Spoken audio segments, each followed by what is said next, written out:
Fala galera, sejam bem-vindos ao canal, e para mais uma história de terror. Se gosta desse tipo de conteúdo, não deixe de se inscrever no canal e deixar aquele like e ativar o sininho para receber notificações de novas histórias. Então vamos para mais uma. O horror no museu. Foi apenas curiosidade o que levou Stephen Jones ao Museu Rogers pela primeira vez.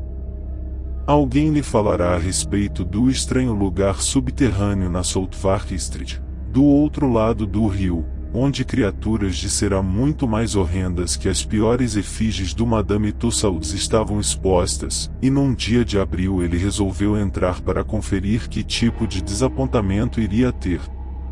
Curiosamente, não se desapontou. Afinal, alguma coisa diferente e notável estava ali.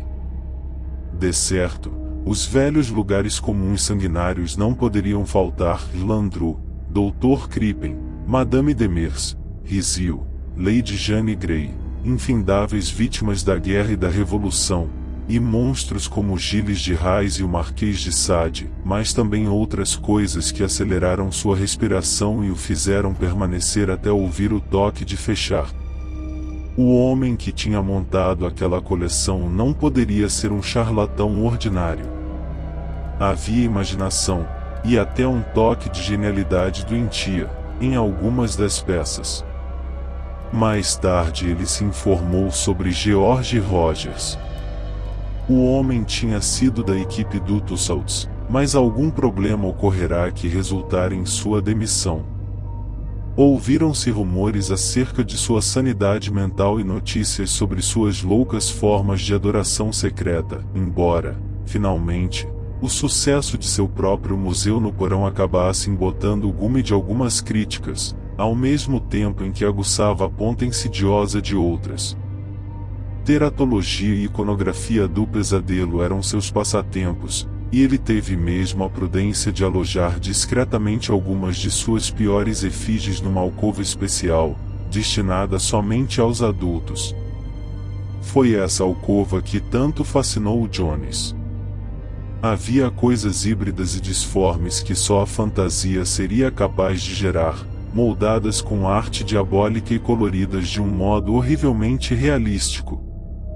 Algumas eram figuras de mitos bem conhecidos, górgonas, quimeras, dragões, ciclopes e todos os seus arrepiantes congêneres.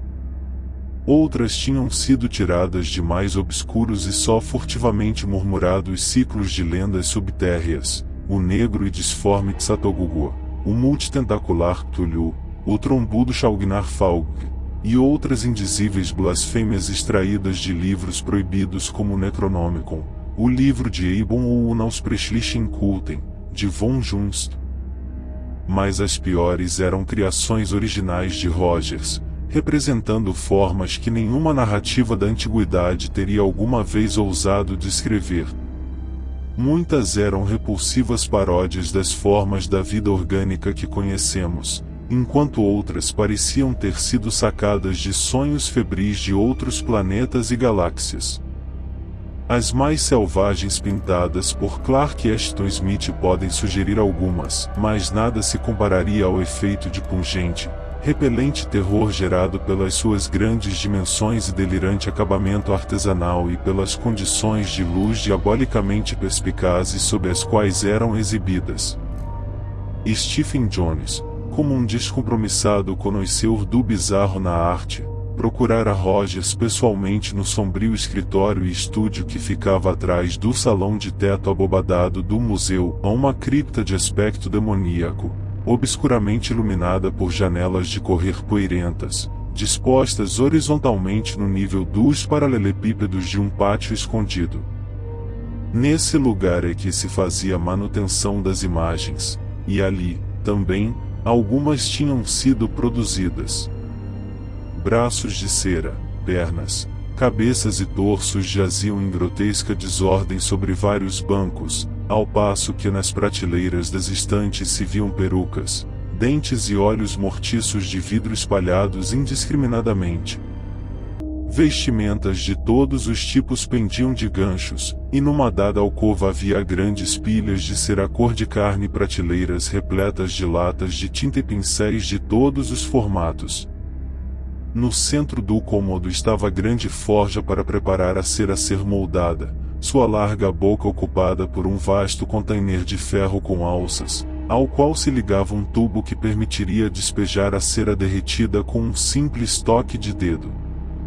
Outras coisas, na cripta penumbrosa, seriam mais difíceis de descrever, partes isoladas de entidades problemáticas cujas formas agrupadas eram fantasmas de delírio.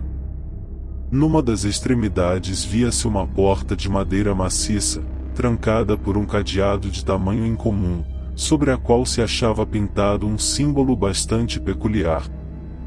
Jones, que já tivera acesso ao temível Necronomicon, estremeceu involuntariamente ao reconhecer aquele símbolo. Este expositor, refletiu, deve ser alguém de um saber desconcertantemente vasto acerca dos assuntos dúbios e negros. Também a palestra de Rogers não o desapontou. Era um homem alto, esguio e assaz desalinhado, os grandes olhos negros brilhando em combustão em meio a uma face pálida e mal barbeada. Não se incomodou com o aparecimento de Jones e antes pareceu saudar a ocasião de poder se abrir com uma pessoa interessada. Sua voz era de uma profundidade e de uma ressonância singulares, mal dissimulando uma ponta de intensidade represa, que bordejava mesmo com o fervor. Jones não se espantou de que muitos o tivessem julgado louco. A cada nova visita, e as visitas se tornaram habituais com o passar das semanas, Jones encontraria Rogers mais comunicativo, mais inclinado às confidências. No princípio, tinha havido rumores de crenças e práticas estranhas, da parte do expositor, e mais tarde esses rumores se expandiram em histórias, não obstante umas poucas estranhas fotografias corroborantes, cuja extravagância roçaria pelo cômico. Foi em junho, numa noite em que Jones trouxera uma garrafa de bom uísque e pôde conversar mais livremente com seu anfitrião, que o discurso realmente insano despontou. Antes disso, haviam surgido histórias delirantes demais, relatos de viagens ao Tibete, ao interior da África, ao deserto da Arábia, ao Vale do Amazonas, ao Alasca e a certas ilhas pouco conhecidas do Pacífico Sul, além de declarações acerca de ter lido livros monstruosos como os fragmentos narcóticos e os cantos do atribuídos ao maligno e inumano Lang. Mas nada disso fora tão inequivocamente insano quanto o que veio à tona, sob o influxo do uísque, naquele anoitecer de junho.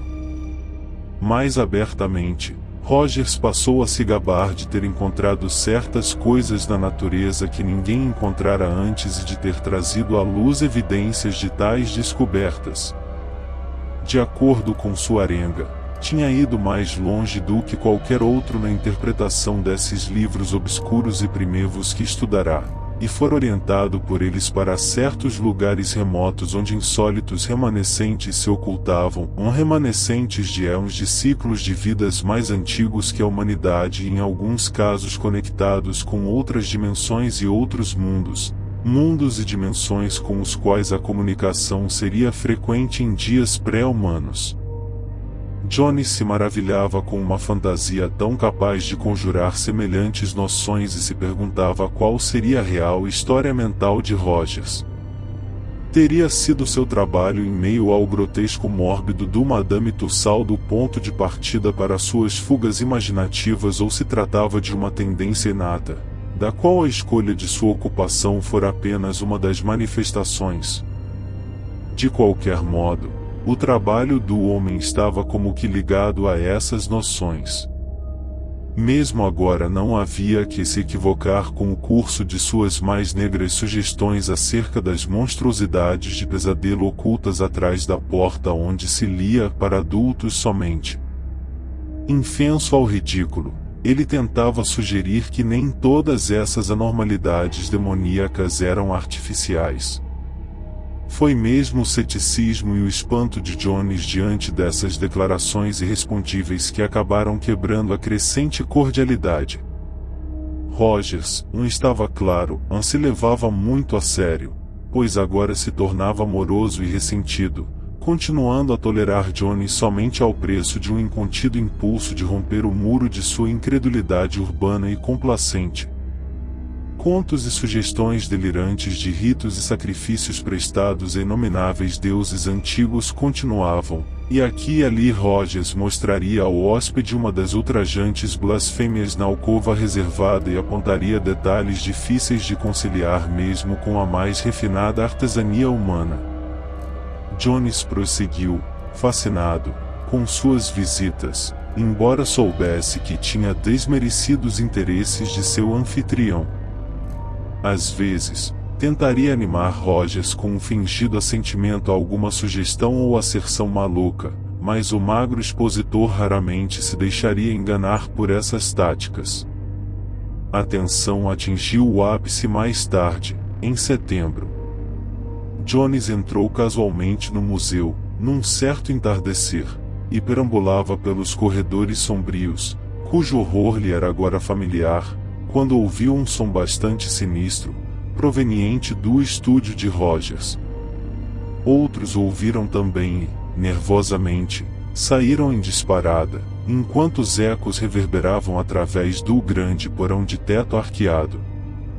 Os três assistentes trocaram olhares significativos, um deles, um sujeito negro e taciturno, com ar de estrangeiro, que sempre servirá Rogers como reparador e desenhista assistente, sorriu de um modo que pareceu intrigar seus colegas e que tocou profundamente alguma faceta da sensibilidade de Jones. Parecia o ganido ou o uivo de um cão e era um som que só poderia ser produzido sob condições do mais extremo terror e agonia combinados. Seu frenesi agudo, angustiado, era impressionante de ouvir e, em toda a sua grotesca normalidade, continha algo duplamente aterrorizante. Jones se lembrou de que não eram permitidos cachorros no museu. Estava prestes a ir até a porta que conduzia ao estúdio, quando o atendente negro o deteve com uma palavra e um gesto. "O Sr. Rogers", o homem disse, numa voz suave e algo acentuada que não escondia qualquer coisa de apologético e sardônico, tinha saído, e havia ordens expressas para não deixar que ninguém entrasse no estúdio durante sua ausência. Quanto àquele uivo, proviera certamente de alguma coisa lá fora, do pátio aos fundos do museu. A vizinhança estava cheia de vira-latas, cujas brigas costumavam ser chocantemente barulhentas. Não havia cães em parte alguma do museu. Mas, se o Sr. Jones quisesse ver o Sr. Rogers, poderia encontrá-lo antes da hora de fechar. Depois disso, Jones galgou os velhos degraus de pedra até a rua e examinou com curiosidade os esquálidos arredores. Os edifícios magros, decrépitos, que uma vez foram residências, mas que agora eram na maioria lojas e armazéns, eram de fato muito antigos. Alguns deles eram de um tipo que parecia remontar à época dos Tudors, e um fedor algo miasmático pairava sutilmente por toda a região. Ao lado da casa sombria cujo porão servia de museu havia uma passagem em arco, não muito alta, cortada por um caminho de pedras escuras, e foi por ela que Jones enveredou na vaga expectativa de encontrar o pátio dos fundos e ajeitar em sua mente, de um modo mais confortável, o caso do cachorro. O pátio, obscurecido na fraca luz do entardecer, estava cercado ao fundo por muros mais feios e intangivelmente ameaçadores do que as fachadas decadentes do casario vetusto e maligno. Não se via nenhum cachorro. Jones se perguntou como o resultado de tamanho frenesi poderia ter se desvanecido tão depressa e tão completamente. Apesar da declaração do assistente de que nenhum cachorro tinha estado no museu, Jones examinou com nervosismo as 3 pequenas janelas do estúdio subterrâneo, estreitos e horizontais retângulos colados ao piso onde a erva crescia, seus vidros ostensivos a mirar repulsivamente sem curiosidade como os olhos de um peixe morto. À sua esquerda um lance carcomido de degraus conduzia a uma obscura porta de pesadas dobradiças. Um impulso lhe veio de se abaixar sobre os paralelepípedos úmidos e partidos e espiar lá dentro, na possibilidade de que os espessos cortinados verdes, movidos por longos cordões que desciam até um nível alcançável, não poderiam ser afastados. As superfícies externas estavam grossas de poeira, mas quando as esfregou com o lenço percebeu que não havia nenhuma cortina obstruindo a visão. Tão penumbroso era o interior do porão que pouca coisa se podia ver, mas a grotesca parafernália se deixava lobrigar espectralmente aqui e ali, enquanto Jones observava janela por janela. Parecia evidente, a princípio, que ninguém estava dentro. No entanto, quando ele espiou através da janela da extrema-direita, àquela mais próxima do caminho de entrada, avistou um brilho ao fundo do compartimento que o fez estacar surpreendido. Não havia razão para que nenhuma luz estivesse ali. Tratava-se de uma parte interna do cômodo, e ele não podia lembrar-se de haver nenhuma lâmpada elétrica ou a gás perto daquele ponto.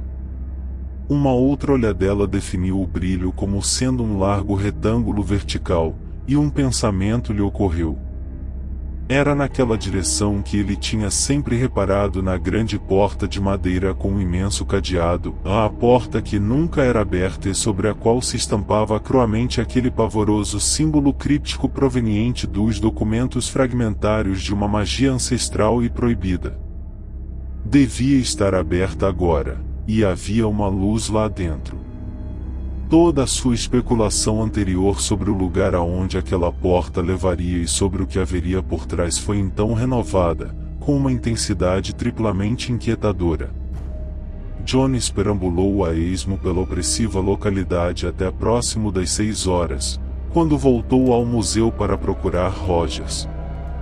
Dificilmente poderia dizer por que ansiava tanto em ver o homem assim de imediato. Contudo, devem ter influído nessa disposição algumas suspeitas subconscientes acerca daquele uivo canino da tarde, terrivelmente difícil de situar, e acerca do brilho naquela porta perturbadora do interior, que usualmente permanecia fechada com um maciço cadeado. Os assistentes estavam de saída quando ele chegou, e achou que Orabona, o negro assistente de aparência estrangeira, o olhava com uma curiosidade subreptícia e contida.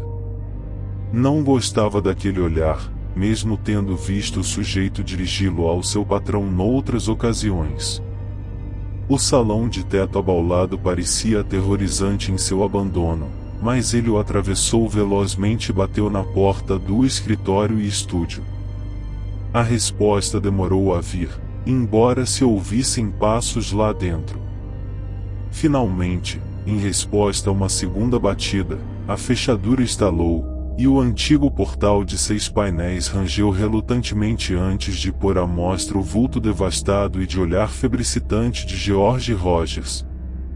Logo de saída ficou claro que o expositor se achava num estado de espírito incomum. Havia uma curiosa mistura de relutância e de real avidez em sua saudação, e seu modo de falar derivava para extravagâncias do tipo mais incrível e horripilante. Antigos deuses sobreviventes, inomináveis sacrifícios, a outra natureza além daquela, artificial, dos horrores da alcova, toda a lenga-lenga usual, mas pronunciada num tom de confiança algo crescente. Obviamente, refletiu Jones, a loucura do pobre o estava dominando mais e mais. Vez por outra, Rogers lançaria olhadelas furtivas em direção à porta trancada no final do cômodo ou em direção a um pedaço de áspera aniagem que jazia no chão, não muito distante dele, sob o qual algum objeto pequeno parecia estar colocado. Jones ficou mais nervoso à medida que os momentos passavam e começou a se sentir tão hesitante em mencionar os estranhos eventos da tarde quanto há pouco tinha estado ansioso por fazê-lo. O tom sepulcralmente grave da voz de Rogers quase se partia sob a excitação de seu delírio febril. Você se lembra, gritou, do que eu lhe contei acerca daquela cidade em ruínas da Indochina onde os Chechos viviam? Teve de admitir que estive lá, quando viu as fotografias, mesmo se achasse que eu fiz às escuras aquele nadador oblongo de cera. Se você o tivesse visto contorcendo-se nos poços subterrâneos como eu vi. Bem, este é maior ainda. Nunca lhe falei sobre este, porque desejava trabalhar as últimas partes antes de fazer qualquer anúncio. Quando você vir os instantâneos, saberá que a geografia não poderia ter sido falsificada, e eu creio que tenho outro meio de prová-lo. Não se trata de nenhuma mistura de cera que fiz. Você nunca o viu, porque os experimentos não me permitiriam mantê-lo em exibição. O exibidor olhou de um modo estranho para a porta trancada. Tudo provém daquele longo ritual no 8º fragmento narcótico. Quando me dei conta, vi que poderia ter apenas um significado. Havia coisas no norte antes que a terra de Lomar, antes que a humanidade existisse, e esta era uma delas. Vasculhamos tudo até o Alasca, partindo de Fort Morton até Noatak, mas a coisa estava lá, como sabíamos que estaria. Grandes ruínas ciclópicas, cobrindo acres inteiros.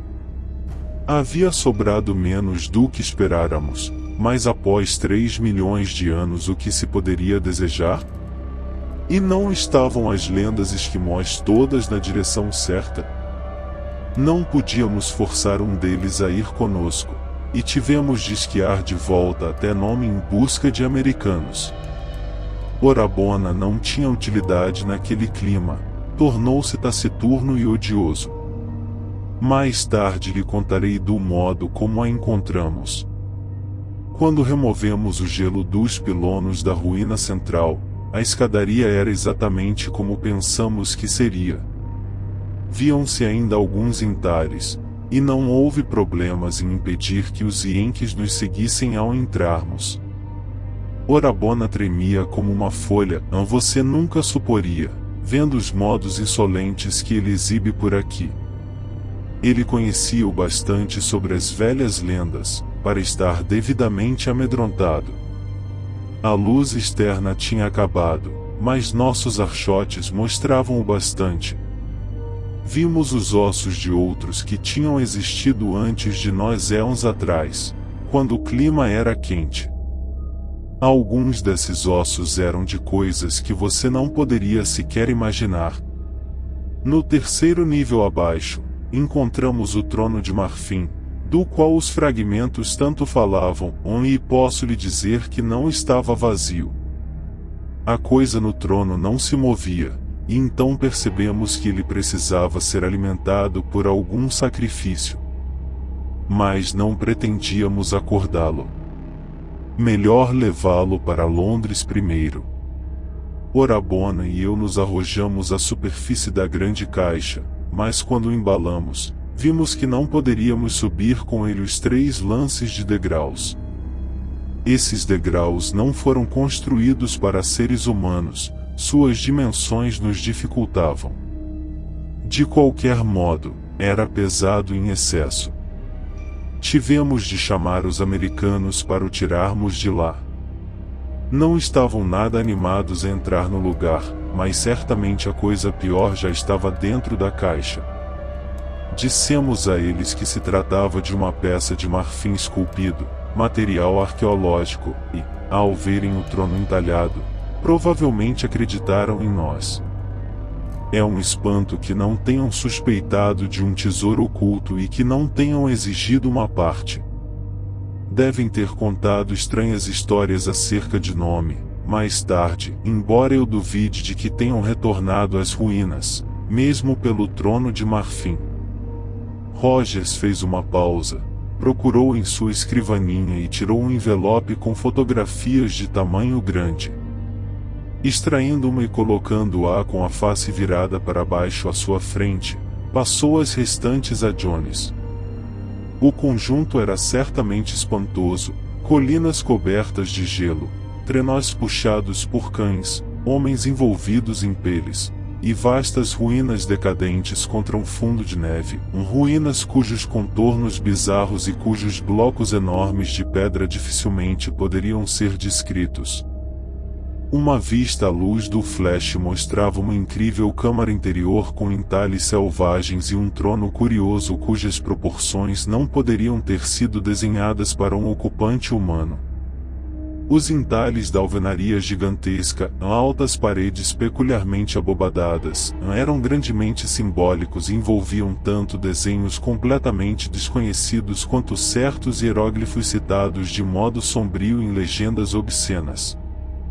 Sobre o trono estampava-se o mesmo símbolo temerário que se via pintado acima da porta de madeira da oficina. Jones lançou um olhar nervoso àquele portal fechado. Com toda certeza, Rogers andara por lugares estranhos e vira coisas estranhas. Entretanto, aquela fotografia louca do interior podia ser facilmente uma fraude, tirada de um cenário bem montado. Não se deve ser tão crédulo. Mas Rogers continuava. Bem, embarcamos a caixa no navio que saía de Nome e chegamos a Londres sem nenhum problema. Foi a primeira vez em que trouxemos alguma coisa com chances de estar viva.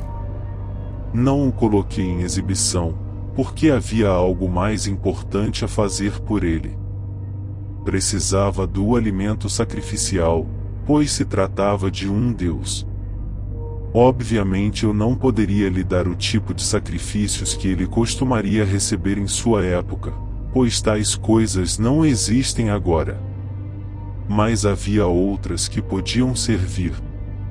O sangue é a vida, você sabe. Mesmo os lêmures e os elementais que são mais velhos do que a terra hão de vir quando o sangue de homens ou animais for oferecido sob as condições corretas. A expressão na face do narrador estava se tornando mais e mais alarmante e repulsiva, o que fez Jones estremecer em sua cadeira. Rogers pareceu notar o nervosismo de seu hóspede e prosseguiu, com um sorriso distintamente mau. Foi no último ano que o consegui e desde então tenho tentado ritos e sacrifícios. Orabona não tem sido de muita ajuda, pois esteve sempre contra a ideia de despertá-lo. Ele o odeia, provavelmente porque teme o que ele poderá vir a significar. Carrega uma pistola durante todo o tempo, para se proteger, tolo, como se houvesse proteção humana contra ele. Se alguma vez o vir sacar a pistola, o estrangularei. Queria que eu o matasse e fizesse uma efígie dele.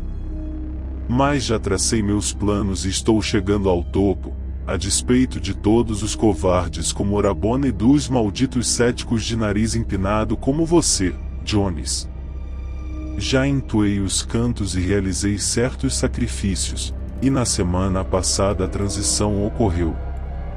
O sacrifício foi recebido e apreciado. Rogers lambia mesmo os lábios, enquanto Jones se mantinha incomodamente rígido.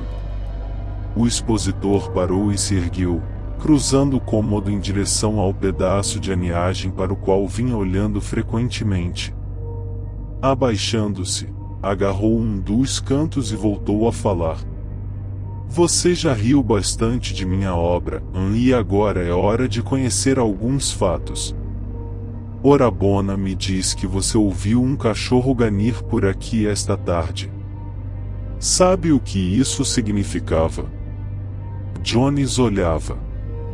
Apesar de toda a sua curiosidade, teria preferido ir embora sem obter maiores luzes acerca do ponto que tanto o intrigara. Mas Rogers foi inexorável e começou a levantar o quadrado de aniagem. Debaixo dele jazia uma massa retorcida e quase disforme que Jones demorou a classificar. Seria alguma coisa que viverá e que algum agente comprimira, privara de todo o sangue, espicaçar em 1000 lugares e costurar num monte mole e desossado de puro grotesco? Após um instante, Jones compreendeu o que poderia ser. Era o que restara de um cachorro, ou um cachorro, talvez de tamanho considerável e de uma cor esbranquiçada. A raça estava além de qualquer reconhecimento, porque a distorção tinha acontecido de um modo inominável e ultrajante. Grande parte do pelo fora queimada por algum tipo de ácido, e a pele exposta e exangue estava marcada por inumeráveis feridas de incisões circulares. A forma de tortura necessária para obter semelhantes resultados teria sido inimaginável. Eletrizado por uma pura repulsa que ultrapassava seu crescente desgosto, Jones explodiu num grito. Seu sádico maldito, seu demente, você faz uma coisa dessas e ainda ousa vir falar a um homem decente. Rogers repôs a niagem com um ricto maligno de desdém e encarou sem furioso hóspede. Suas palavras portavam uma calma pouco natural. Ora, seu tolo, pensa que eu fiz isto? O que dizer? Não é humano e não tem intenção de ser. Sacrificar é meramente oferecer. Eu dei a ele o cachorro. O que aconteceu é obra dele, não minha. Precisava ser alimentado com oferta e a tomou à sua própria maneira. Mas deixe-me mostrar a você com o que ele se parece. Enquanto Jones hesitava, o outro foi até sua escrivaninha e apanhou a fotografia que tinha colocado com a face para baixo. Agora, estendia-a com um olhar curioso. Jones recebeu-a e examinou-a de um modo quase mecânico. Após um momento, o olhar do visitante se tornou mais concentrado e mais absorto, pois a força satânica do objeto representado tinha um efeito quase hipnótico. Certamente, Rogers tinha se superado em modelar o pesadelo feérico que a câmera capturara. A coisa era obra de um gênio férvido e infernal, e Jones se perguntou como o público reagiria quando fosse colocado em exibição. Algo tão monstruoso não tinha direito de existir, ou provavelmente a mera contemplação do mesmo, depois que fora feito, teria completado o desajuste na mente de quem o fizera, levando-o a uma adoração com sacrifícios brutais. Só uma firme sanidade poderia resistir à sugestão insidiosa de que tal blasfêmia era, ou teria sido, alguma forma exótica e mórbida de vida efetiva. A coisa na imagem estava agachada ou se balançava sobre o que parecia ser uma engenhosa reprodução do trono monstruosamente entalhado da outra fotografia curiosa.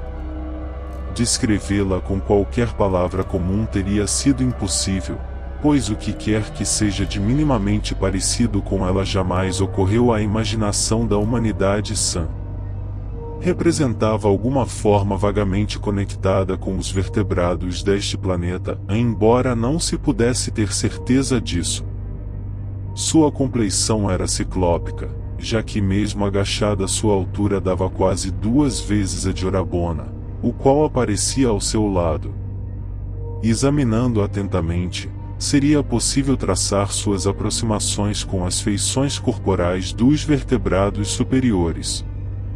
Havia um torso quase globular, com 6 longos e sinuosos membros terminando em patas de crustáceo.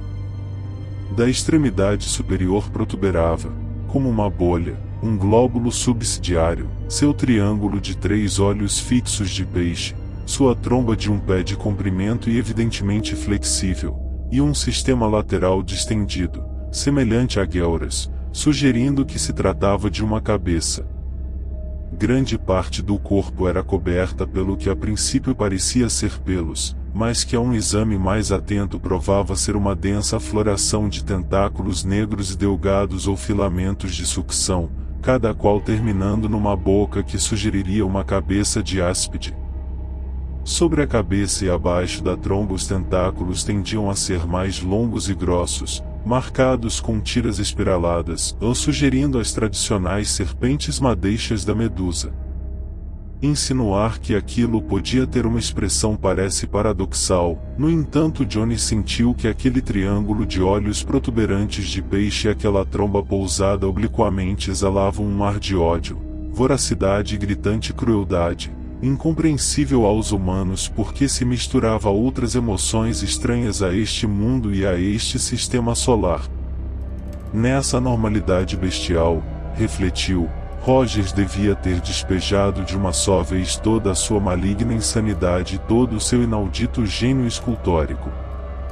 A coisa era incrível, e, não obstante, a fotografia provava sua existência.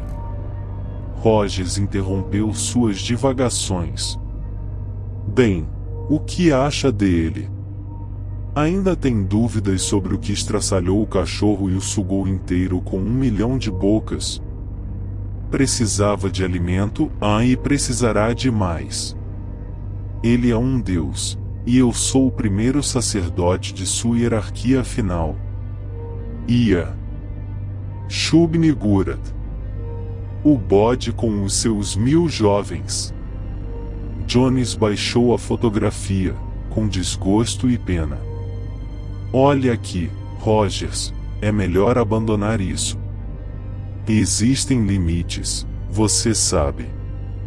É um grande trabalho, e tudo mais, mas não faz bem a você.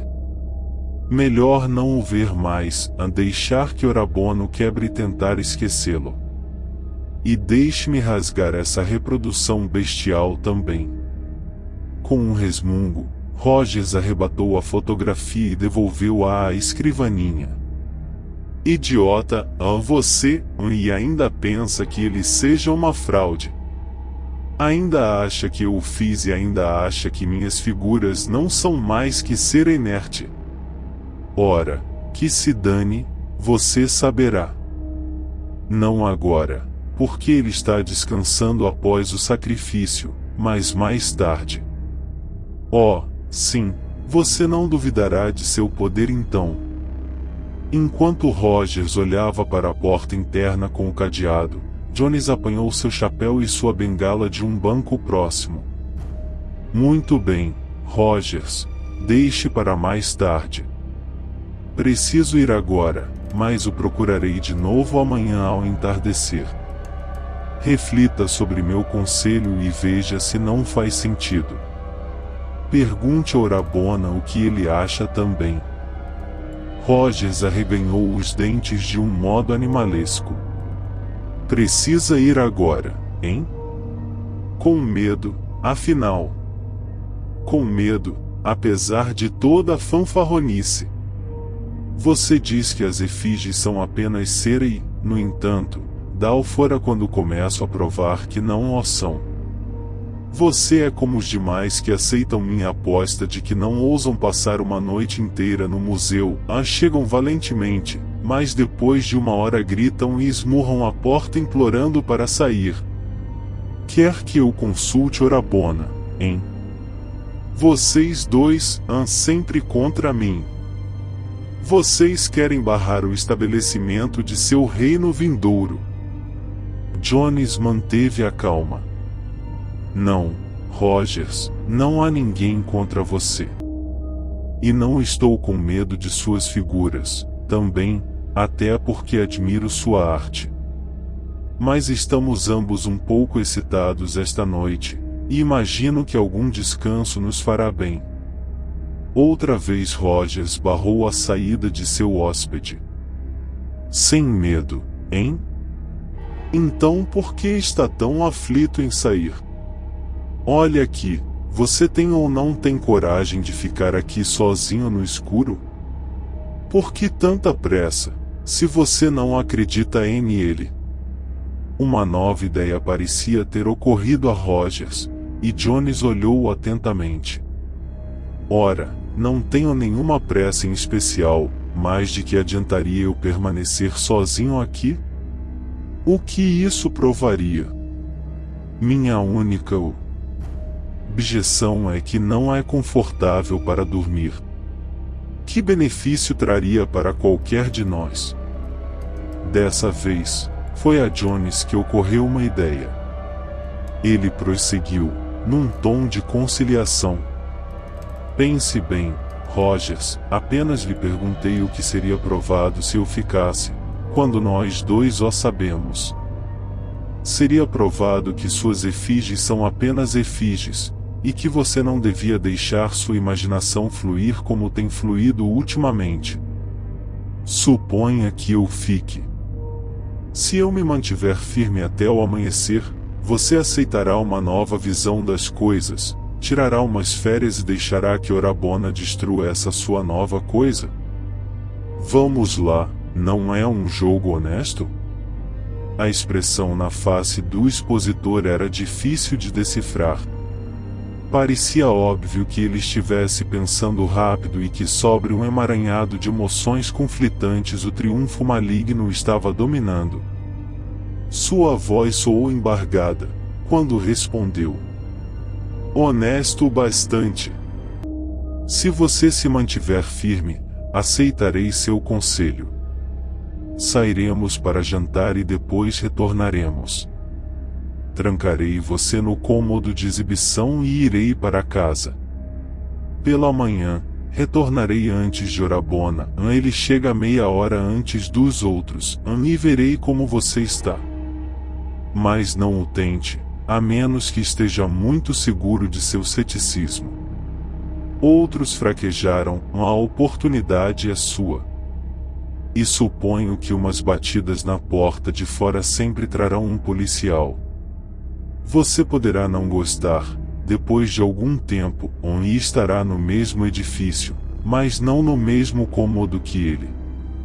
Quando atravessaram a porta dos fundos em direção ao pátio sombrio, Rogers levou consigo o pedaço de aniagem com seu repulsivo conteúdo. Próximo ao centro do pátio havia um bueiro, cuja tampa o expositor ergueu em silêncio e com um acento de arrepiante familiaridade. Com invólucro e tudo, o fardo desceu ao oblívio de uma cloaca labiríntica. Jones estremeceu e instintivamente se esquivou ao contato da vampiresca figura ao seu lado, enquanto saíam para a rua. Num tácito consentimento mútuo, não jantaram juntos, mas concordaram em se encontrar às 7 diante do museu. Jones apanhou um táxi e respirou aliviado depois que cruzou a ponte Waterloo e sentiu que se aproximava da Strand alegremente iluminada. Satisfez-se com um café frugal e em seguida se recolheu à casa em Portland Place, para tomar um banho e apanhar algumas coisas. Perguntou-se, um tanto improficuamente, o que Rogers estaria fazendo.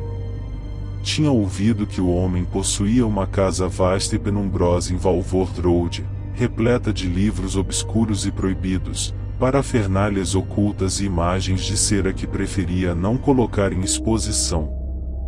Orabona, sabia-se, vivia num setor separado dessa mesma casa.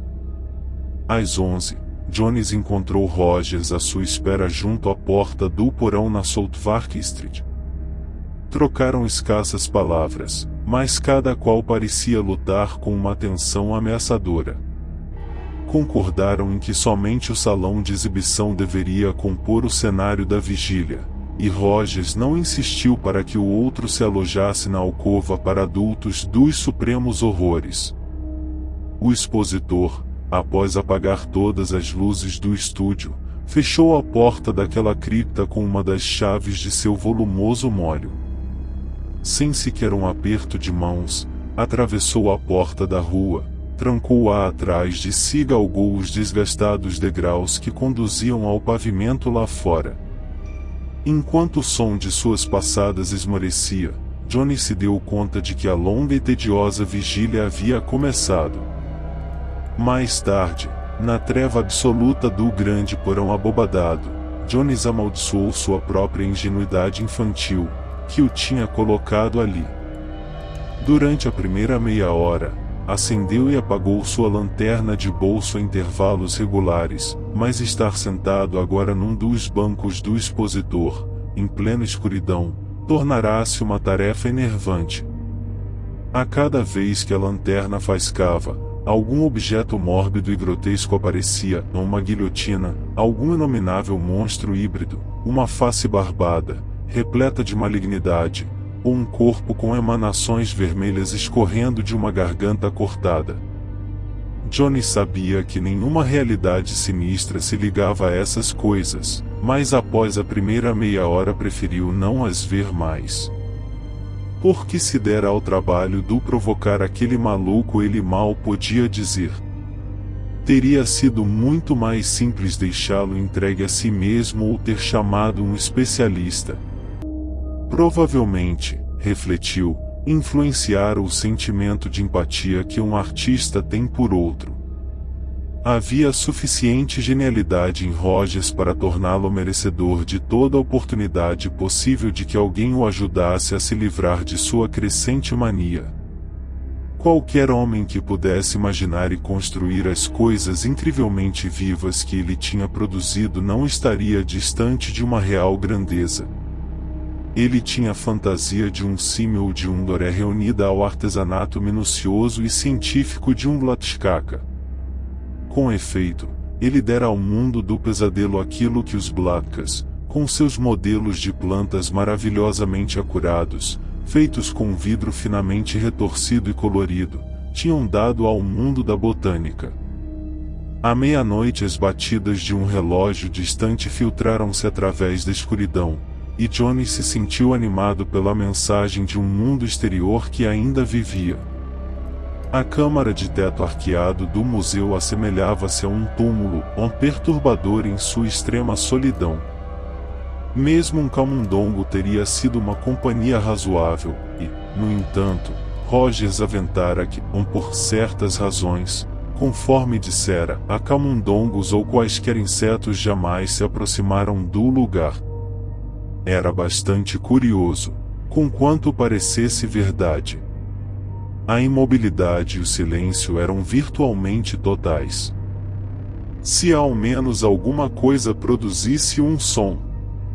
Ele agitou os pés, e os ecos repercutiram na quietude absoluta. Tossiu, mas havia o que quer que fosse de zombeteiro nas reverberações em staccato. Ele não podia, reconheceu, simplesmente conversar consigo mesmo. Isso significaria uma desintegração nervosa. O tempo parecia escoar com uma lentidão anormal e desconcertante.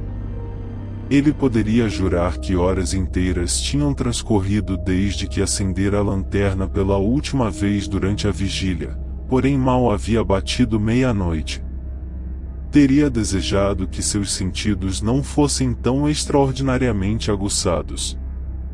Alguma coisa na quietude e na escuridão parecia tê-los afiado, de modo que respondiam às mais ligeiras excitações com uma nitidez que dificilmente se consideraria normal.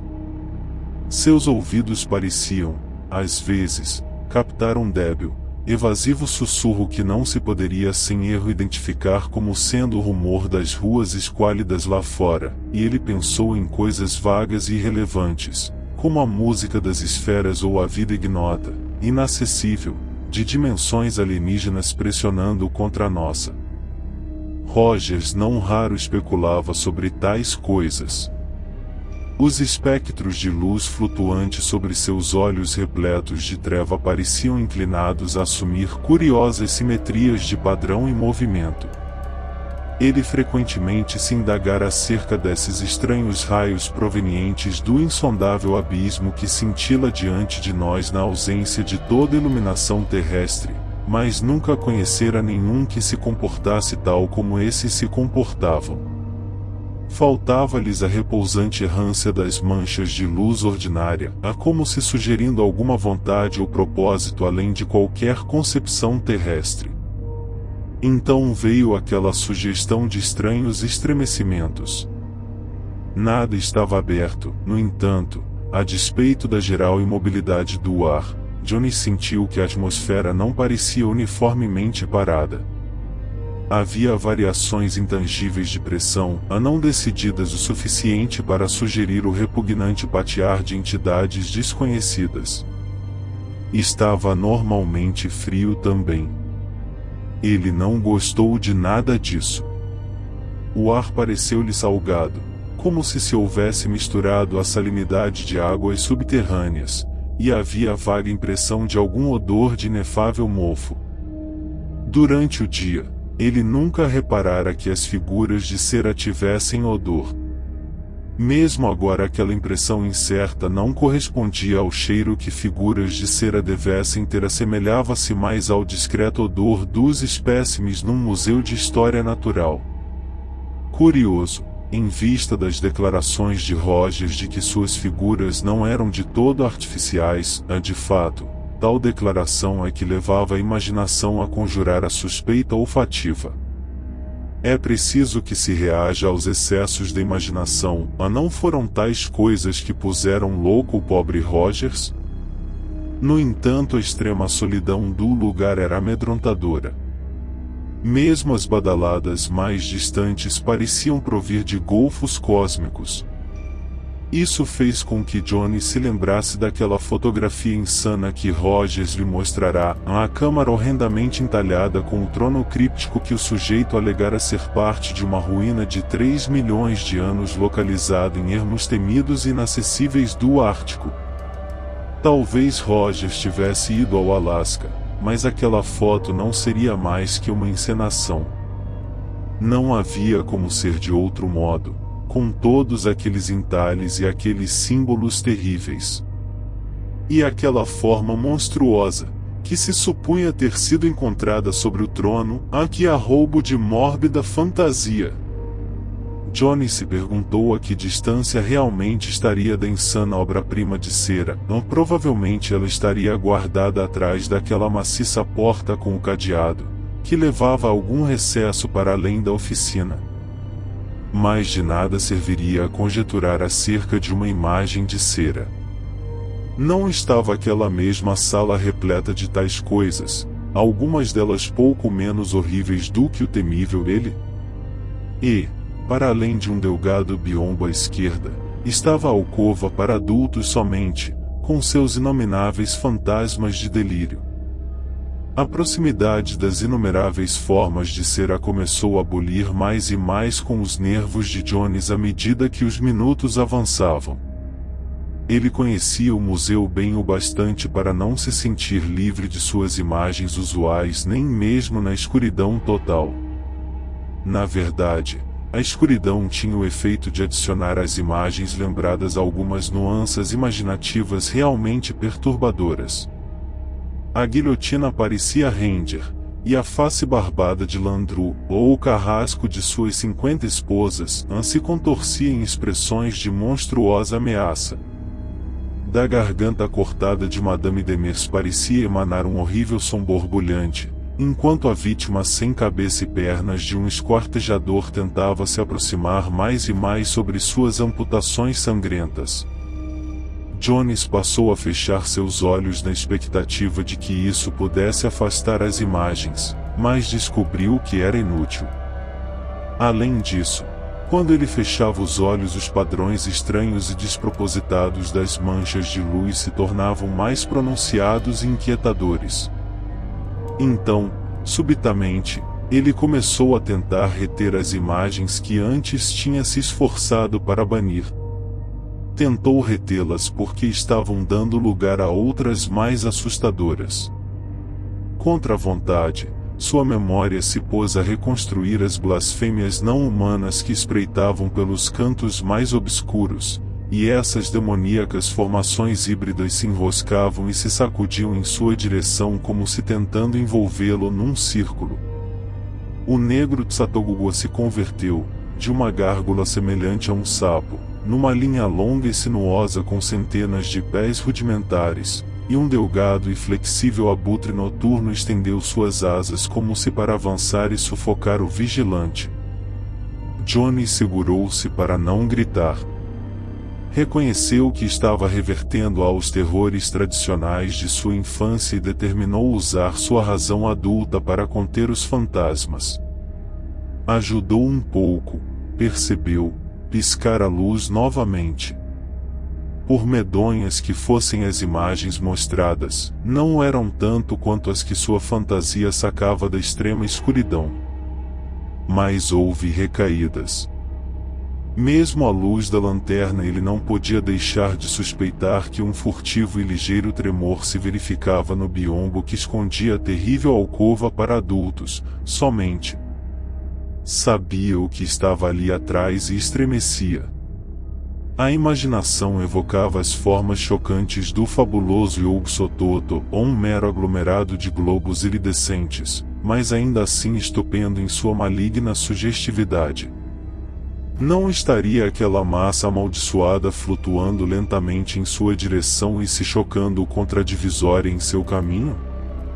Uma pequena protuberância na tela à direita sugeria o chifre pontudo de Gnofker, a coisa peluda, mitológica, dos gelos de Greenland, que às vezes caminhava sobre 2 pernas, às vezes sobre 4, e às vezes sobre 6.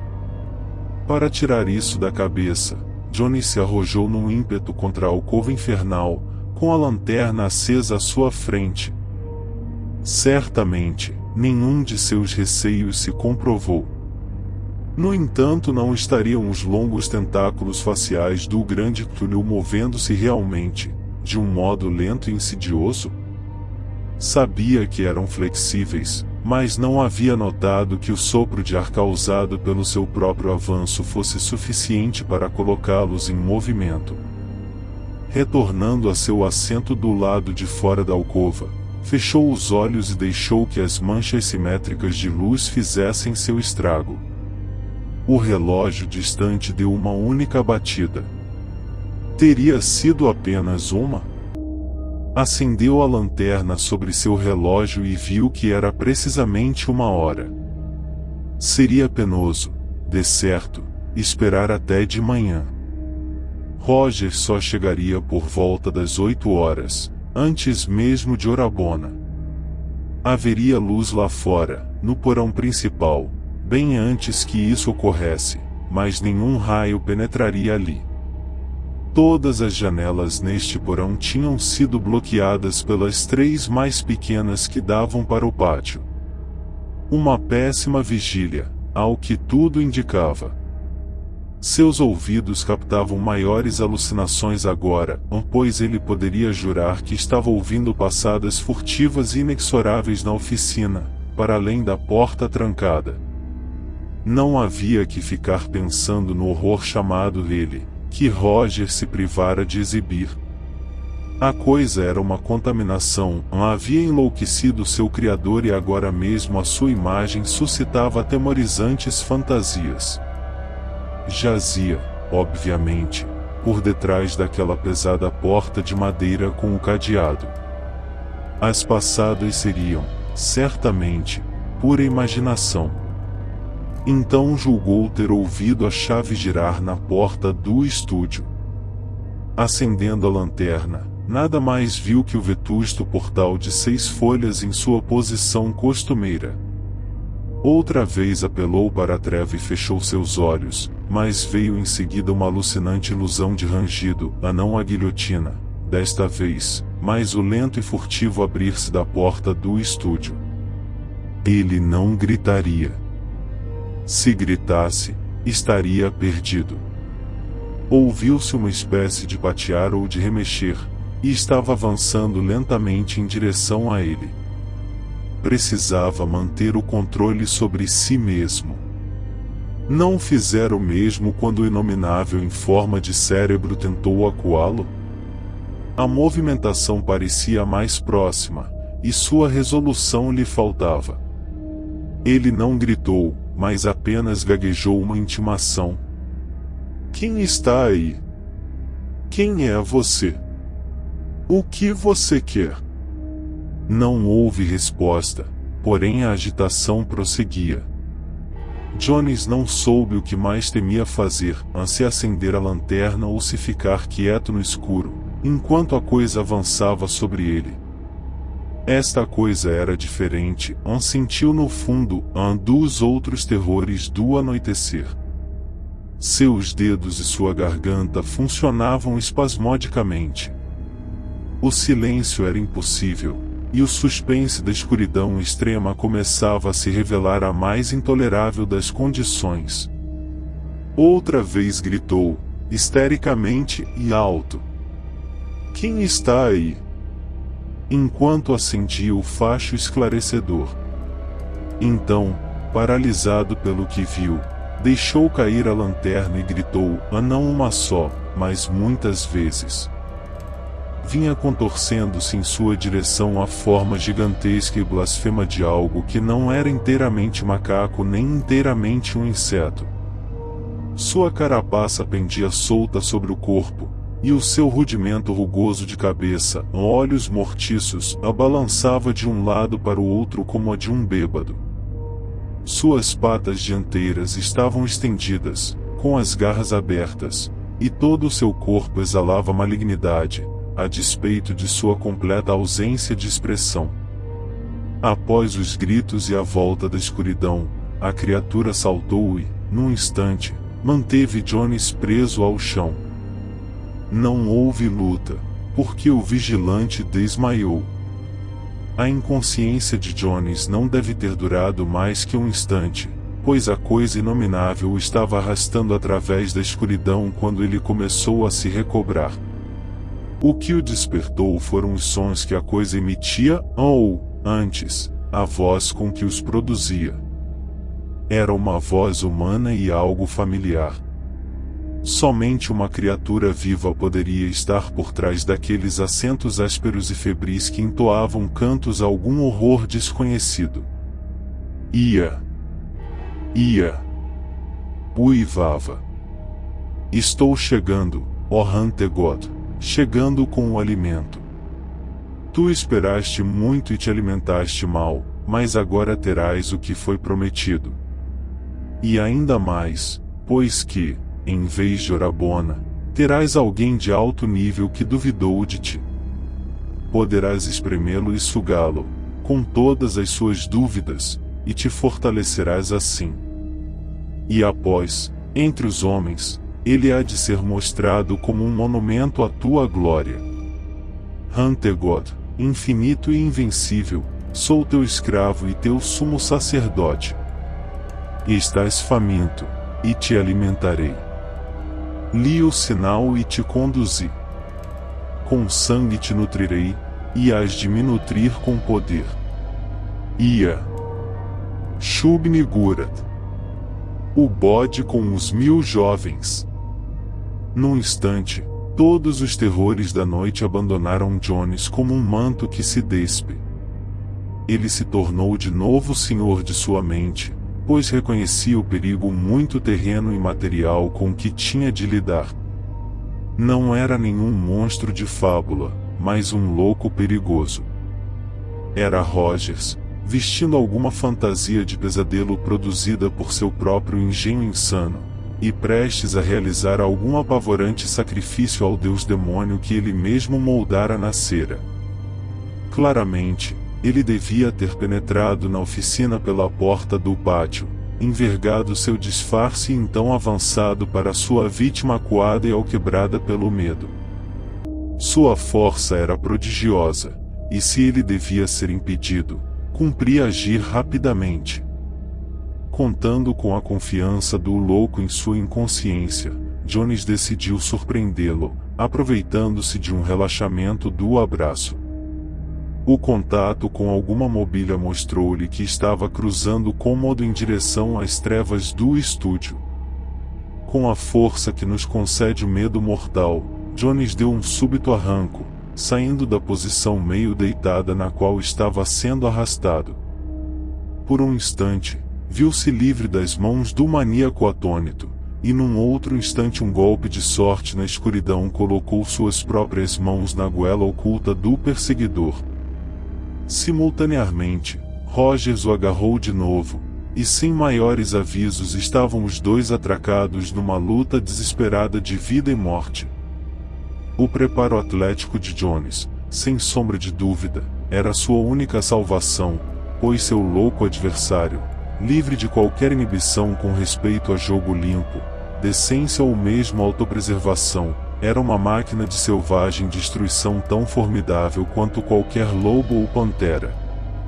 Urros guturais pontuavam às vezes a horrível peleja na treva.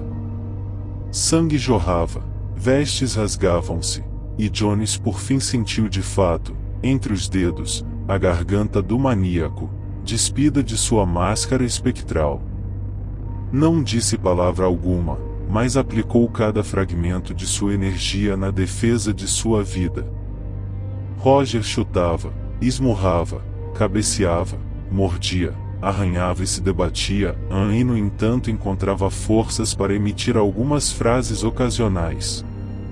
A maior parte do que dizia aflorava num jargão repleto de referências ao Eligol Huntegod, e para os nervos desgastados de Jones era como se os gritos ecoassem rosnados e latidos demoníacos a uma infinita distância.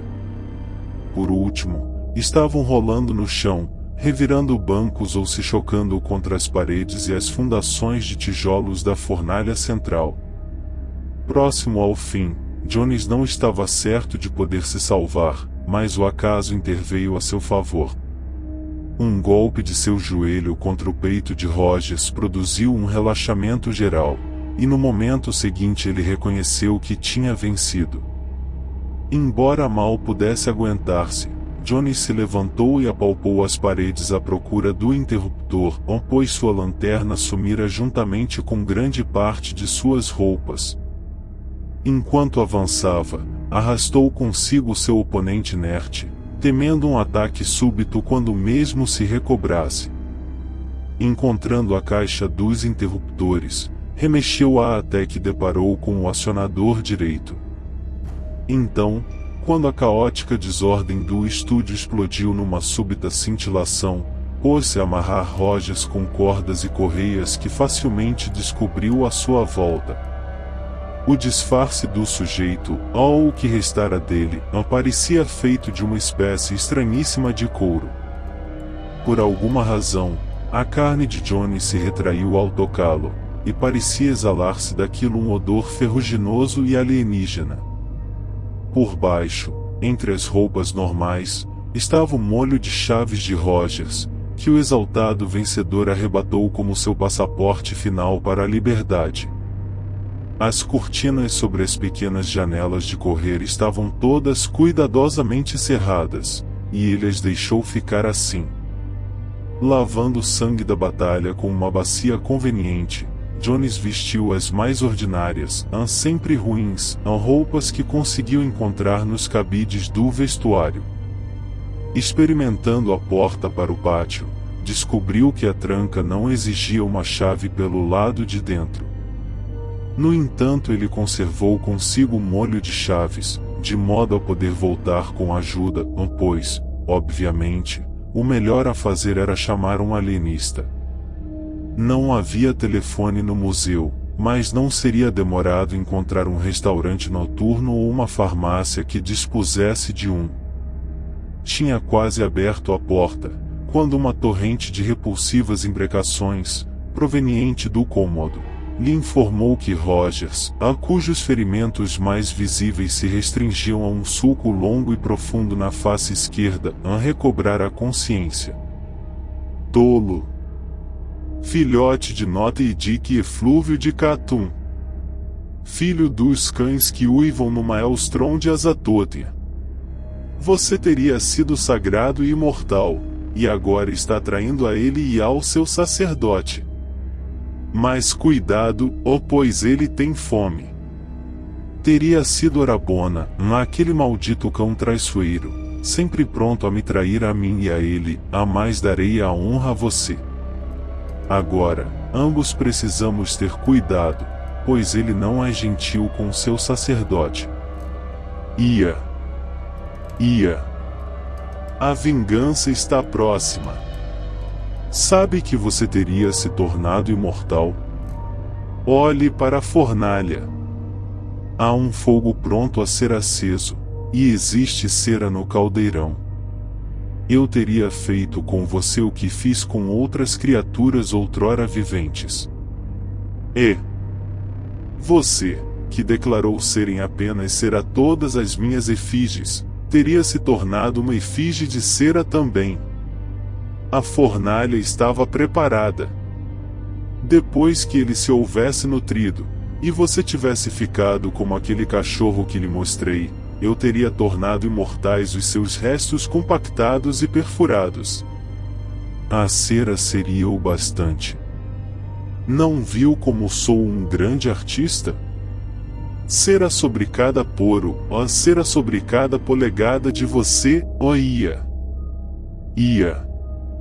E para todo sempre o mundo teria olhado para sua carcaça amorfina e se espantado de que eu pudesse imaginar e produzir semelhante coisa. E Orabona teria sido próximo, e outros depois dele, e assim cresceria a minha família de cera. Cão ainda acha que fiz todas as efígies. Por que não dizer, preservei? Reconhece agora os estranhos lugares pelos quais andei e as coisas estranhas que trouxe comigo. Covarde, você nunca teria peito para encarar o rastejante dimensional cuja pele eu vesti para assustá-lo, a mera visão de sua forma viva, ou sequer um pensamento dela, o mataria de medo num instante. Ia. Ele aguarda faminto pelo sangue que é vida. Rogers, encostado à parede, oscilava para frente e para trás em suas amarras. Ouça, Jones, se eu o deixar ir, você me deixará ir também? É preciso que seu sumo sacerdote cuide dele. Orabona será suficiente para mantê-lo vivo. Podia ter sido você, mas você rejeitou a honra. Não o importunarei mais. Deixe-me ir, e compartilharei com você o poder que ele me trará. Ia. Grande é Hantegot. Deixe-me ir. Ele está morrendo de fome lá embaixo, atrás daquela porta, e se ele morrer os antigos nunca mais retornarão. Deixe-me ir. Jones apenas balançou a cabeça, embora a enormidade das ideias do expositor o revoltasse.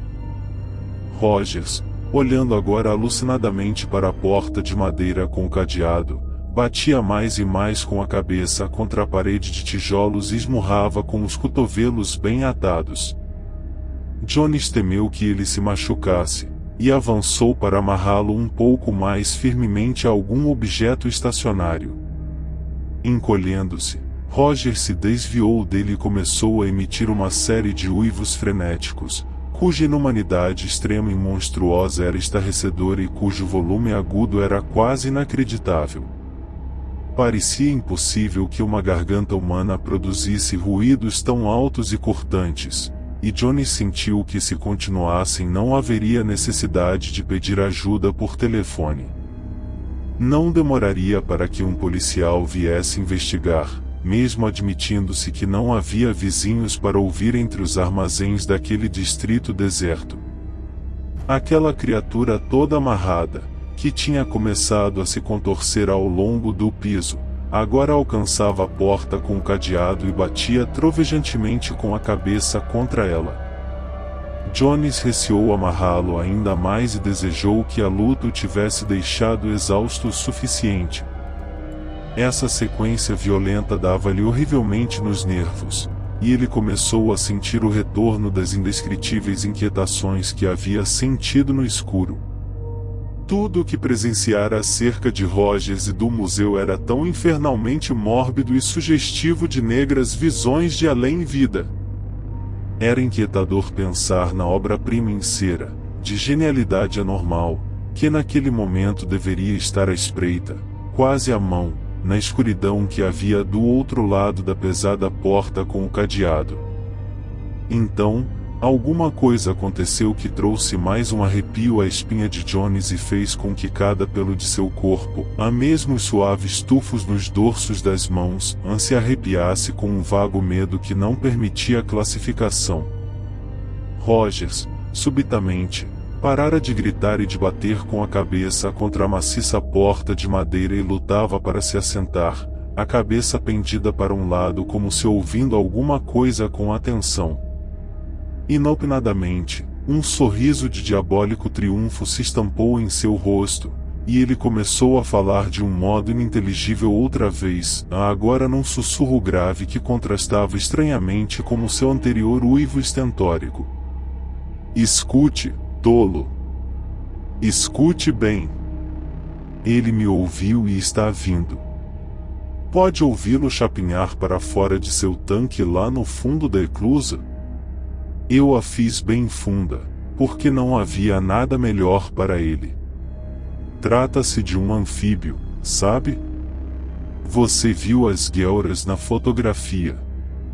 Chegou à terra vindo da Plumba e Ugoto, onde as cidades jazem no fundo de um mar aquecido. Não pode ficar de pé ali, alto demais. Tem de se sentar ou de se agachar. Dê-me as chaves, precisamos deixá-lo sair e nos ajoelharmos diante dele. Então sairemos à procura de um cão ou de um gato, ou quem sabe de algum bêbado, para lhe dar o sustento de que ele precisa. Não foi tanto o que o doido dissera, mas o modo como dissera, que atingiu Jones tão profundamente. A confiança e a sinceridade extremas, insanas, que havia naquele sussurro louco eram lamentavelmente contagiantes. A imaginação, tremendo estímulo, acharia uma ameaça ativa naquela demoníaca figura de cera que espreitava oculta para além das grossas tábuas. Mirando a porta com inusitado fascínio, Jones reparou que ela exibia várias rachaduras, conquanto nenhum sinal de tratamento violento era visível daquele lado.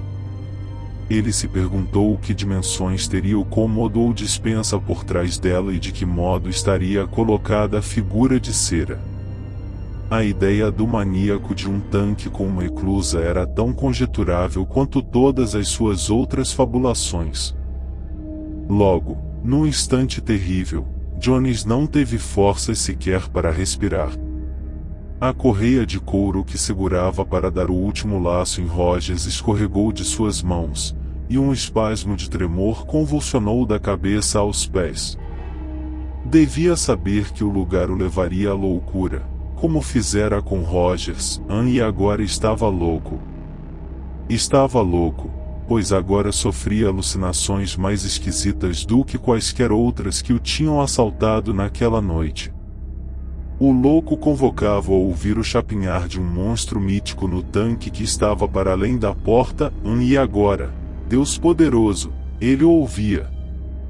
Rogers percebeu o espasmo de horror que se estampou no rosto de Jones e o transformou numa máscara de expectativa e de medo. Casquinou. Afinal, tolo, acredita. Afinal você sabe. Ouve-o. E ele vem. Dê-me as chaves, tolo, precisamos fazer a reverência e lhe servir. Mas Jones estava longe de prestar atenção em quaisquer palavras humanas, loucas ou sãs. Uma paralisia fóbica o colocou imóvel e semi-inconsciente, imagens selvagens precipitando-se de modo fantasmagórico em sua imaginação. Ouviu-se um chapinhar. Ouviu-se um patear ou um bulício, como de grandes patas úmidas contra uma superfície sólida. Alguma coisa se aproximava. Suas narinas foram invadidas por um fedor, proveniente das frinchas daquela porta de pesadelo, ao mesmo tempo semelhante e distinto daquele que emana das jaulas dos mamíferos nos jardins zoológicos do Regent's Park. Ele não sabia mais se Rogers estava falando ou não. Tudo que fosse real se desvanecera, e ele era uma estátua obsedada por sonhos e alucinações tão antinaturais que se tornavam quase objetivas e independentes dele. Pensou ter ouvido um farejar ou um grunhir proveniente do abismo para além da porta, quando um súbito ruído, como de um latido ou de uma trombeta, assaltou seus ouvidos. Não teve certeza se teria vindo do maníaco amarrado, cuja imagem dançava diante de sua vista abalada. A fotografia daquela maldita coisa oculta de ser insistia em flutuar através de sua consciência. Tal coisa não tinha o direito de existir. Não o havia deixado louco? Mesmo enquanto refletia, uma nova evidência de loucura lhe ocorreu. Alguma coisa, pensou, estava bulindo com a tranca da pesada porta com o cadeado. Estava batendo e arranhando e empurrando as grandes tábuas. Ouvia-se um martelar contra a madeira resistente, que se tornou mais e mais pronunciado. A fedentina era horrível. E agora o assalto contra aquela porta pelo lado de dentro se tornava uma saraivada maligna, determinada, como os ribombos num campo de batalha. Houve um ominoso estrondo, ou um despedaçamento, ou uma onda de fedor, ou uma tábua que caía, ou uma pata negra terminando numa pinça de caranguejo. Socorro! Socorro! Deus me ajude! Ah! Com grande esforço Jones consegue, hoje em dia, recordar-se de que sua paralisia fóbica explodiu na liberação de um súbito frenesi de fuga automática. Ora, ele provavelmente viveu uma daquelas fugas loucas e selvagens dos mais loucos pesadelos, pois parece que atravessou num ímpeto a cripta em desordem, de um único salto, escancarou a porta de saída, que se fechou e se trancou às suas costas com um estampido, disparou escada acima, saltando de 3 em 3 degraus, e cruzou alucinada e desorientadamente o pátio calçado de pedras em direção às ruas esquálidas de Southwark. Aqui a memória para. Jones não sabe como chegou a casa, e não há evidências de que tenha apanhado um táxi. Provavelmente, venceu todo o trajeto guiado por um instinto cego, através da ponte Waterloo, ao longo do Strand de Charing Cross, até as alturas de Haymarket e Regent Street e até sua própria vizinhança. Ele ainda usava a inusitada barafunda das roupas do museu, quando se tornou consciente o bastante para chamar o médico. Uma semana mais tarde, os especialistas em nervos permitiram que ele deixasse o leito e saísse ao ar livre. Mas ele não contou muita coisa aos especialistas. Sobre toda a sua experiência pendia um véu de loucura e pesadelo, e ele concluiu que o silêncio era a melhor opção. Quando se levantou, perscrutou atentamente todos os papéis que se acumularam desde aquela noite medonha, mas não encontrou nenhuma referência a nada de estranho no museu. O quanto, afinal, de tudo aquilo tinha sido realidade? Onde terminava a realidade e começava o sonho mórbido? Teria sua mente se despedaçado naquela escura câmara de exibição, e teria sido toda a luta com Rogers apenas uma fantasmagoria da febre? Teria ajudado em sua recuperação se ele conseguisse assentar alguns desses pontos enlouquecedores. Ele devia ter visto aquela maldita fotografia da imagem de ser a denominada ele, pois cérebro algum senão o de Roger seria capaz de conceber semelhante blasfêmia. 2 semanas transcorreram antes que ele tivesse coragem de retornar a Southwark Street. Partiu durante uma manhã, quando o maior volume de atividades estava ocorrendo naqueles antigos arredores de lojas e armazéns. A placa do museu ainda estava lá, e quando se aproximou viu que o lugar ainda estava aberto. O porteiro fez um aceno de aprazível reconhecimento, enquanto ele cobrava coragem para entrar, e na câmara arqueada lá embaixo um assistente tocou animadamente no cap. Talvez tudo tivesse sido apenas um sonho. Ousaria bater na porta do estúdio e procurar por Rogers? Então Orabona avançou para cumprimentá-lo. Sua negra cara lambida tinha algo de sardônico, mas Johnny sentiu que não era inamistosa. O outro falou, com uma ponta de sotaque. Bom dia, Sr. Jones. Faz tempo que não o vemos por aqui. Deseja ver o Sr. Rogers? Lamento, mas ele não se encontra. Foi chamado para algum negócio na América e teve de ir. Sim, foi bem repentino. Estou no comando agora, aqui na casa. Procuro manter o alto padrão do Sr. Rogers até que ele volte. O estrangeiro sorriu, talvez apenas por afabilidade. Jones mal sabia o que responder, mas se esforçou para balbuciar algumas perguntas sobre o dia seguinte à sua última visita. Orabona pareceu interessado nas perguntas, e teve o maior cuidado ao responder. Oh, sim, Sr. Jones, o 28 do mês passado. Lembro-me dele por muitas razões. Pela manhã, antes que o Sr. Rogers chegasse, você compreende? Encontrei o estúdio numa verdadeira barafunda. Havia muita limpeza por fazer. O trabalho da noite anterior durará até tarde, veja você. Um importante espécime novo, dado seu processo secundário de cozimento. Assumi todo o controle quando cheguei. Era um espécime difícil de preparar, mas, naturalmente, o Sr. Rogers havia me ensinado bastante. Ele é, como se sabe, um grande artista.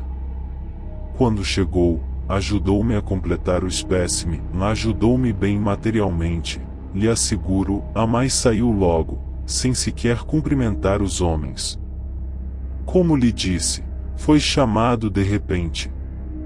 Havia importantes reações químicas envolvidas.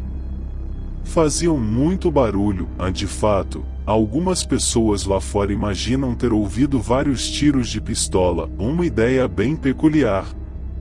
Quanto ao novo espécime, é um assunto lamentável. Trata-se de uma grande obra-prima, desenhada e executada, você compreende, pelo Sr. Rogers. Ele verá o que aconteceu quando retornar. Outra vez Orabona sorriu. A polícia, você sabe. Nós o colocamos em exibição há uma semana, e aconteceram 2 ou 3 desmaios.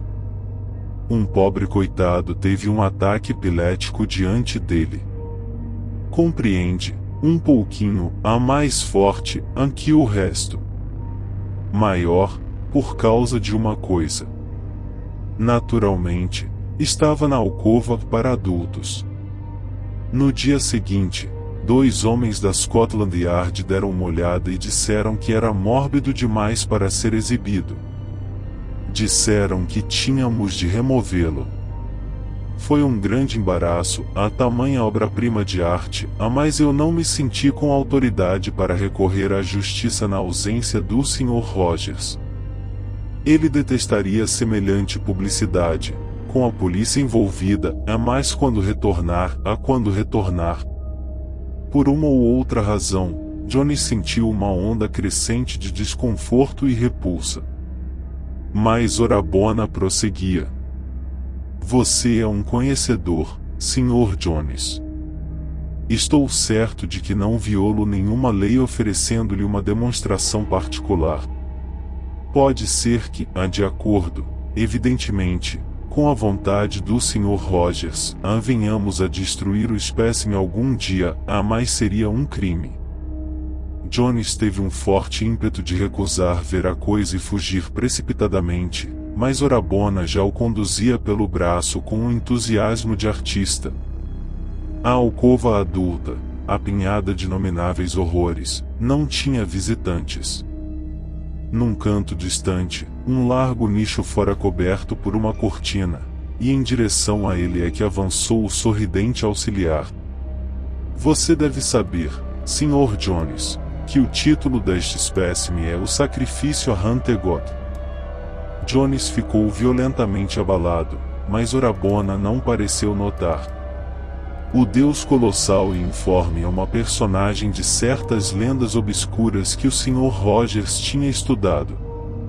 Tudo bobagem, com certeza, como você tantas vezes asseverou ao Sr. Rogers. Supõe-se que tenha vindo do espaço sideral e que tenha vivido no Ártico há 3 milhões de anos. Tratava seus sacrifícios de modo bastante peculiar e horrível, como verá. O Sr. Rogers o realizou com muita vivacidade e imaginação, a mesmo quanto a face da vítima. Em meio a violentos tremores, Johnny se agarrou ao corrimão de bronze em frente ao nicho velado.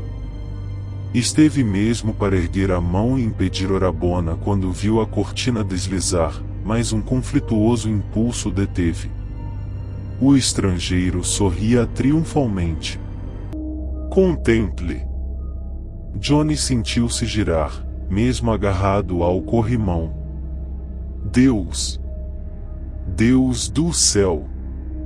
Com bons 10 pés de altura, a despeito de sua postura agachada, rastejante, expressiva de infinita malignidade cósmica, uma monstruosidade de horror inacreditável aparecia saindo de um trono ciclópico de marfim coberto de relevos grotescos.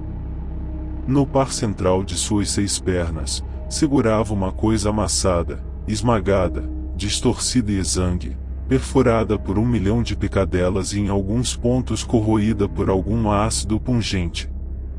Somente a macilenta cabeça da vítima, pendendo invertida num dos lados, dava mostras de representar qualquer coisa de humana. O monstro em si dispensaria qualquer título, para quem tivesse visto certa fotografia infernal. Aquela desgraçada imagem tinha sido mais que fiel e no entanto não podia comportar todo o horror que havia no gigantesco objeto real. O torso globular, a sugestão de cabeça algo semelhante a uma bolha, a tromba de um pé de comprimento, as guelras salientes, a monstruosa penugem das ventosas em forma de áspide, os 6 membros sinuosos com suas patas negras e pinças de caranguejo, Deus! A familiaridade da pata negra terminando numa pinça de caranguejo. O sorriso de Orabona era simplesmente hediondo. Jones engasgou e fitou aquela exibição medonha com um fascínio crescente que o perturbou e o deixou perplexo. Que revelado horror o estava prendendo e forçando a olhar por mais um pouco e a procurar por detalhes. Aquilo tinha enlouquecido Rogers. Rogers, o artista supremo, lhe disse que não eram artificiais. Então ele localizou a coisa que o atraía. Era a cabeça pendente da macilenta vítima de ser e alguma coisa que ela implicava. Essa cabeça não era inteiramente destituída de uma face, e aquela face era familiar. Parecia-se com a face enlouquecida do pobre Rogers. Jones examinou melhor, mal sabendo por que o fazia.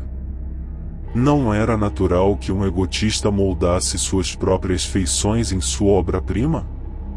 Haveria alguma coisa a mais que a visão subconsciente tivesse capturado e ultrapassado em infinito terror? A cera da face ressequida tinha sido manuseada com inigualável destreza. Aquelas picadas, a quão perfeitamente reproduziam a miríade de feridas de algum modo infligidas àquele pobre cão. Mas havia algo mais. Na bochecha esquerda podia-se vislumbrar uma irregularidade que parecia transcender o esquema geral, como se o escultor tivesse procurado cobrir um defeito de sua primeira modelagem.